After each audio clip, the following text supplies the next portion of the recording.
তো ছোট ভাই, তুমি অল্প আগে আমারে বিল্ডিং এ নাইমে আসতে আসতে কি কইলাও কথাটা? যখন বাড়িতে ছিলে তখন ভাবছি যে প্রবাসে মনে হয় কত সুখ, এখন এতটাই মেহনত, এখন কি বাদান কাজ আর সহ্য হতেছে না। তাহলে ব্যর্থ হয়ে উঠতেছে। তো ছোট ভাই, তোমার জন্য আজকের আমার এই কথাটা। তো কথাটা হইলো যে, এক কথা হইলো, ছেলে মানুষ কখনো ব্যর্থ হওয়া যাবে না। ছেলে মানুষ কখনো ব্যর্থ হওয়া যাবে না। তোমার ব্যর্থ হলেও আবার ট্রাই করা লাগবে বা মেহনত অনেক করা লাগবে, ছেলে মানুষ যেহেতু।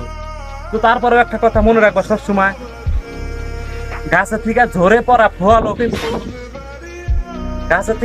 পড়া ফলও কিন্তু নতুন গাছের জন্ম দেয়। তো পূর্বাসের মাটি চাইছিলে ব্যর্থ হওয়া যাবে না। হয়তো তুমি যে ফার্স্ট টাইম আইছো, এবার ব্যর্থ হয়ে উঠতে চাও, এই সময়টা আমারও ছিল একদিন। আমিও মনে মনে ভাবতাম আমার দ্বারা পূর্বাস সম্ভব না।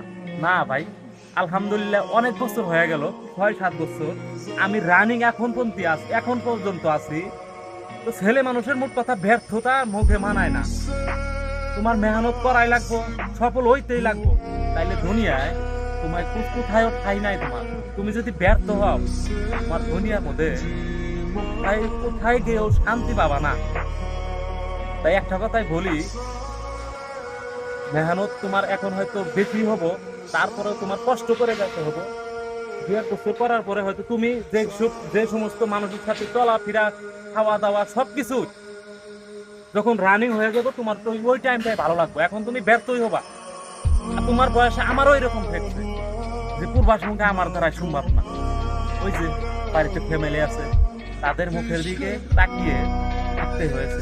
আলহামদুলিল্লাহ এখন অনেকটাই ভালো পজিশনে আছে, হয়তো অনেকটাই সুখে আছি আলহামদুলিল্লাহ। প্রবাসে আগের মতো ওইরকম লাগে না যে ব্যর্থ হয়ে উঠলাম না। আজকের ভিডিও এইটাই ছিল।